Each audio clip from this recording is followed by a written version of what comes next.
ఉత్తరప్రదేశ్ ముఖ్యమంత్రి యోగి ఆదిత్యనాథ్ రోడ్లపై నమాజ్ నిర్వహణపై కఠిన హెచ్చరిక చేశారు. क्या अधिकार है उसको सड़क रोकने का? आवागमन बाधित करने का कौन सा अधिकार है?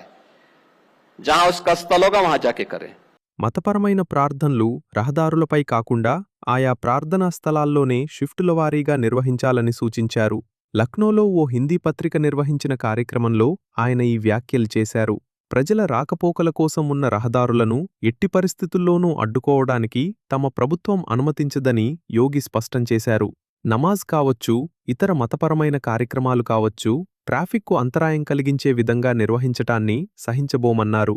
రోడ్లు ప్రయాణాల కోసం తమాషాలు సృష్టించటానికి కాదు, రహదారులను అడ్డుకునే హక్కు ఎవరికీ లేదు.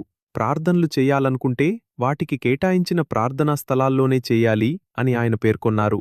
మే 28న జరగనున్న ఈదుల్ అజ్హాకు ముందు యోగి చేసిన ఈ వ్యాఖ్యలు రాజకీయంగా ప్రాధాన్యం సంతరించుకున్నాయి.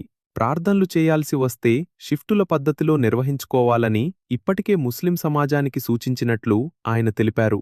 ఇళ్లల్లో అందర్నీ సరిపడా ఉంచుకునే స్థలం లేకపోతే మీ సంఖ్యపై నియంత్రణ ఉండాలి అంటూ జనాభా అంశాన్ని కూడా యోగి ప్రస్తావించారు. ప్రస్తుత వ్యవస్థలో కలిసి జీవించాలంటే ఆ వ్యవస్థ నిబంధనలు, చట్టాలను పాటించాల్సిందేనని ఆయన అన్నారు.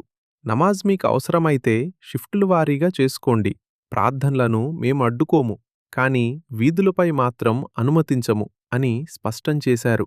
రోడ్లపై అరాచక పరిస్థితులను ఇకపై సహించబోమని, చట్టాన్ని అమలు చేయడంలో ప్రభుత్వం వెనక్కి తగ్గదని యోగి హెచ్చరించారు. ముందుగా చర్చల ద్వారానే సమస్యలను పరిష్కరించాలని చూస్తాం. వింటే మంచిది, వినకపోతే ప్రభుత్వం చర్యలు తీసుకోవాల్సి వస్తుంది అని ఆయనన్నారు.